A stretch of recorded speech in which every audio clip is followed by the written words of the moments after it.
ਅੱਜ ਦੇ health show ਦੇ ਵਿੱਚ ਆਪ ਦਾ ਸਵਾਗਤ। ਅੱਜ ਅਸੀਂ ਇੱਕ ਬੜੇ ਹੀ ਇੰਪੋਰਟੈਂਟ ਟੌਪਿਕ ਤੇ ਬੜੇ ਹੀ ਮਸ਼ਹੂਰ ਡਾਕਟਰ ਦੇ ਨਾਲ ਤੁਹਾਡੇ ਸਾਹਮਣੇ ਆਏ ਆ। ਕੋਰੋਨਰੀ ਆਰਟਰੀ ਡਿਜ਼ੀਜ਼, ਹਾਰਟ ਦੀਆਂ ਨਸਾਂ 'ਚ ਬਲੌਕੇਜ, ਤੁਸੀਂ ਸਾਰਿਆਂ ਨੇ ਇਹਦੇ ਬਾਰੇ ਜਾਣਿਆ ਹੈ, ਸਭ ਨੂੰ ਪਤਾ ਹੈ ਕੀ ਹੁੰਦੀ ਹੈ ਐਂਡ ਇਹ ਕਿੰਨੀ ਹੀ ਖਤਰਨਾਕ ਪ੍ਰੋਬਲਮ ਹੈ। ਕਿੰਨੇ ਹਰੇਕ ਘਰ ਦੇ ਵਿੱਚ ਤੁਸੀਂ ਪੇਸ਼ੈਂਟ ਦੇਖਦੇ ਹੋ ਐਂਡ ਇੱਕ ਬੜੀ ਕਾਮਨ ਚੀਜ਼ ਹਮੇਸ਼ਾ ਰਹਿੰਦੀ ਹੈ ਕਿ ਤੁਸੀਂ ਕਿਸੇ ਹਸਪੀਟਲ ਜਾਂਦੇ ਹੋ, ਤੁਹਾਨੂੰ ਪਤਾ ਲੱਗਦਾ ਹੈ ਕਿ ਹਾਰਟ ਦੀਆਂ ਨਸਾਂ 'ਚ ਬਲੌਕੇਜ ਹੈ ਤੇ ਇਹ ਬੜਾ ਡਿਫਿਕਲਟ ਡਿਸਾਈਡ ਕਰਨਾ ਹੋ ਜਾਂਦਾ ਹੈ ਕਿ ਇਹਦੇ 'ਚ ਸਟੈਂਟ ਪਵਾਏ ਜਾਣ ਕਿ ਬਾਈਪਾਸ ਸਰਜਰੀ ਕਰਾਈ ਜਾਏ। ਅੱਜ ਅਸੀਂ ਆਪਣੇ ਸਟੂਡੀਓ ਦੇ ਵਿੱਚ ਇਸ ਗੱਲ ਨੂੰ ਕਲੀਅਰ ਕਰਨ ਦੇ ਲਈ ਅੰਮ੍ਰਿਤਸਰ ਦੇ ਵਿੱਚ ਸਭ ਤੋਂ ਮਸ਼ਹੂਰ ਜਿਹੜੇ ਬਾਈਪਾਸ ਸਰਜਰੀ ਕਰਨ वाले डॉक्टर हैं, डॉक्टर पंकज गोयल ਨੂੰ ਅਸੀਂ आमंत्रित किया है। डॉक्टर साहब, आपका बहुत बहुत स्वागत है स्टूडियो में। आप आए और लोगों को इसके बारे में बताएंगे आप।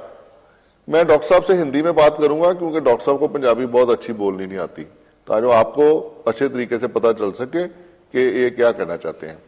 तो डॉक्टर साहब, ये बहुत कॉमन चीज रहती है जब भी कैथ लैब में पेशेंट होता है, पता चलता है ब्लॉकेज है, तो वो डिसीजन लेना बड़ा मुश्किल हो जाता है। तो आप क्या कहते हो भी किस पेशेंट में स्टेंट डालना चाहिए और किस पेशेंट में सर्जरी करनी चाहिए? ये बहुत ही मुश्किल डिसीजन रहता है पेशेंट के रिलेटिव्स के लिए। तो इसके लिए जो गाइडलाइंस हैं उसके मुताबिक से हार्ट की जैसे 3 नाड़ियाँ होती हैं, अगर तीनों नाड़ियों में ब्लॉकेज है तो आजकल की जो गाइडलाइंस हैं उनके हिसाब से 3 नाड़ी के ब्लॉकेज में बाईपास ज़्यादा सक्सेसफुल रहता है। या ऐसी कंडीशन है जिसमें पेशेंट को डायबिटीज़ है, 2 बड़ी अहम नाड़ियाँ इन्वॉल्व हैं, जिसमें कार्डियोलॉजिस्ट को लगता है कि भाई स्टेंट डालना डिफ़िकल्ट लीजन है उनके लिए, उन केसेस में जो 2 नाड़ियाँ ब्लॉकेज हैं उनमें भी एडवाइजेबल है कि बाईपास सर्जरी करी जाए। और जो सिंगल वेसल डिजीज़ यानी एक नाड़ी ब्लॉक है उसमें अब बाईपास का रोल केवल उसी कंडीशन में रह गया जिसमें कि स्टेंट फेल हो गई हो। एक बार स्टेंट का प्रोसीजर हो गया है, वो कामयाब नहीं रही है, तो यह है कि पेशेंट को फिर भी तकलीफ है तो बाईपास किया जाए। तो मोटे तौर पे अगर तीनों नाड़ियों में ब्लॉकेज है तो पहली ऑप्शन बाईपास ऑपरेशन की रहती है। अगर कोई किसी कारणवश ऑपरेशन नहीं हो सकता है तो मरीज़ को ऑप्शन दी जाती है कि भी स्टेंट करा ले।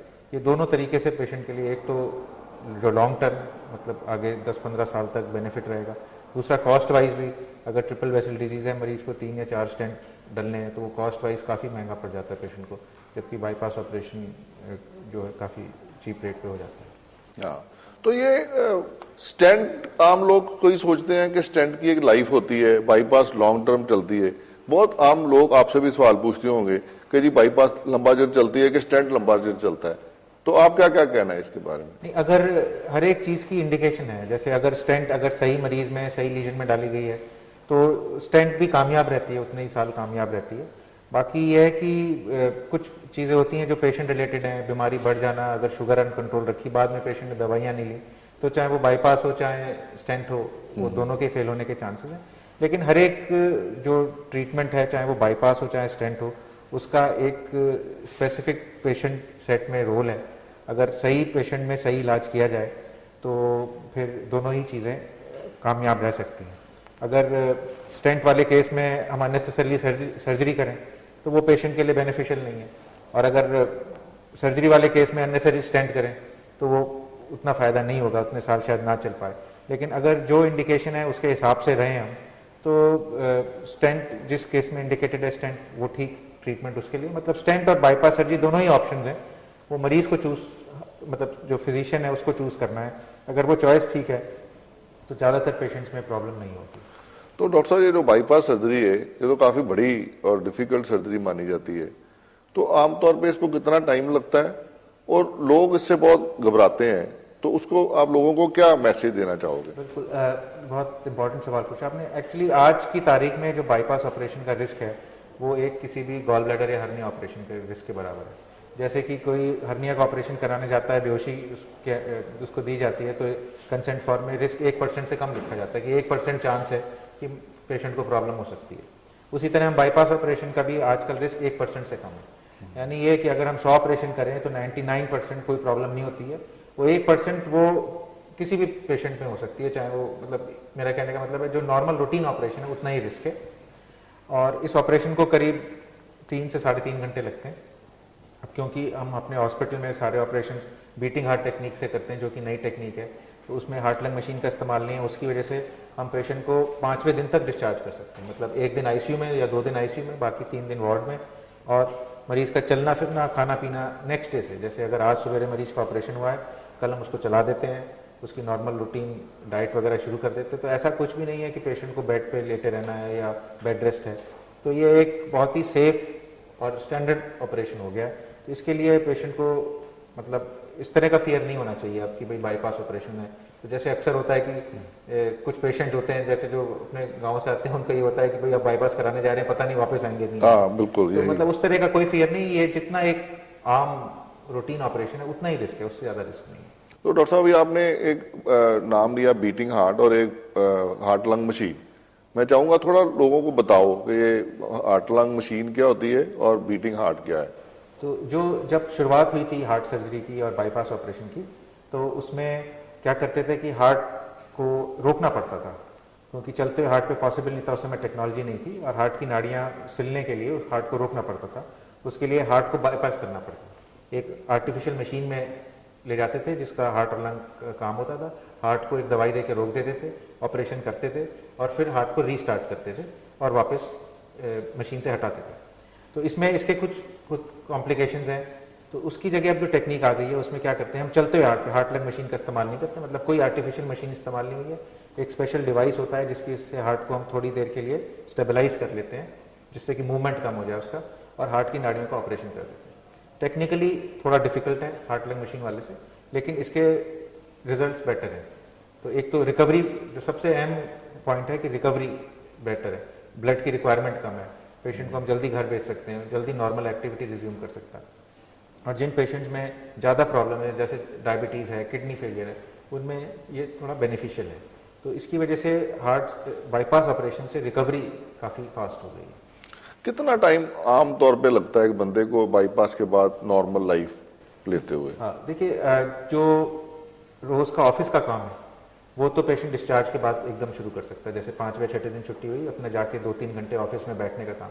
बस एक प्रिकॉशन रहती है कि जो जैसे आगे की बोन को काट के ऑपरेशन होता है तो उसको 4 से 6 हफ्ते लगते हैं जुड़ने के लिए। उस दौरान ड्राइविंग नहीं करनी और हैवी वेट नहीं उठाना, मतलब 1 से 1.5 महीने के बीच ड्राइविंग और हैवी वेट नहीं। उसके अलावा ऑफिस गोइंग काम सारा कर सकते हैं, वो चाहे 1 हफ्ते बाद शुरू कर दें। वॉकिंग 1 हफ्ते से करनी, जितनी ज़्यादा वॉकिंग करेंगे एडवाइस करते हैं उतना ही बेहतर रहेगा।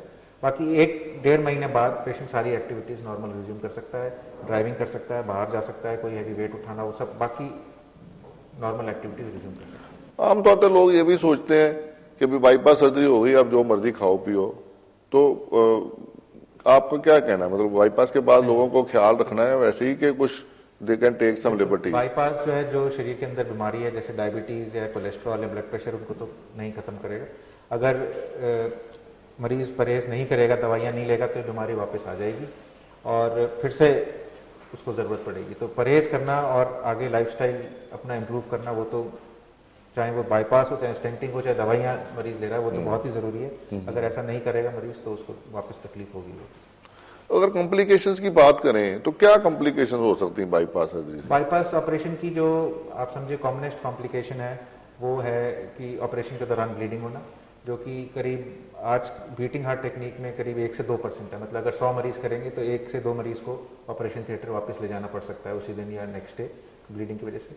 दूसरा है इन्फेक्शन, वो 1% से भी कम है। जिन पेशेंट्स की गर्दन की नाड़ी में ब्लॉकेज है उनको ये स्ट्रोक वाली प्रॉब्लम हो सकती है, वो भी 1%। तो मतलब कहने का जो मेन प्रॉब्लम्स हैं बाईपास ऑपरेशन की, वो ब्लीडिंग, इन्फेक्शन और स्ट्रोक। बाकी अगर मरीज़ को किडनी फेलियर है तो वो ऑपरेशन के बाद अगले 2-4 दिन तक बढ़ सकता है, लेकिन ज़्यादातर केसेस में डायलिसिस की ज़रूरत नहीं पड़ती अगर पहले मरीज़ डायलिसिस पर नहीं है, और वो 3 से 4 दिन में नॉर्मल उसी लेवल पे आ जाता है जितना पेशेंट का पहले। क्योंकि ज़्यादातर पेशेंट्स जो बाईपास के लिए आते हैं उनमें डायबिटीज़ होती है, तो अक्सर उनमें किडनी वगैरह जो किडनी फंक्शन है वो थोड़ा ख़राब होता ही है पहले से।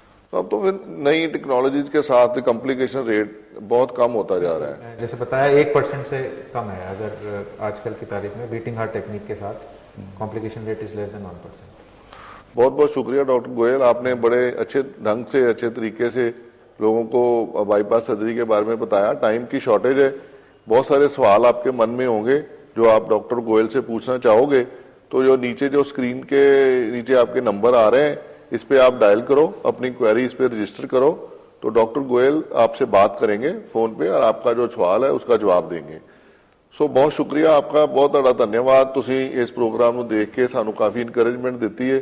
ਅਸੀਂ ਇਹ ਪ੍ਰੋਗਰਾਮ ਤੁਹਾਡੇ ਬੈਨੀਫਿਟ ਲਈ ਜਾਰੀ ਰੱਖਾਂਗੇ।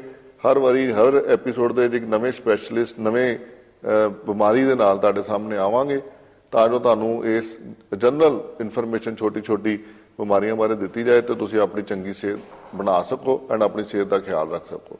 ਥੈਂਕ ਯੂ, ਸ਼ੁਕਰੀਆ, ਸਤਿ ਸ਼੍ਰੀ ਅਕਾਲ।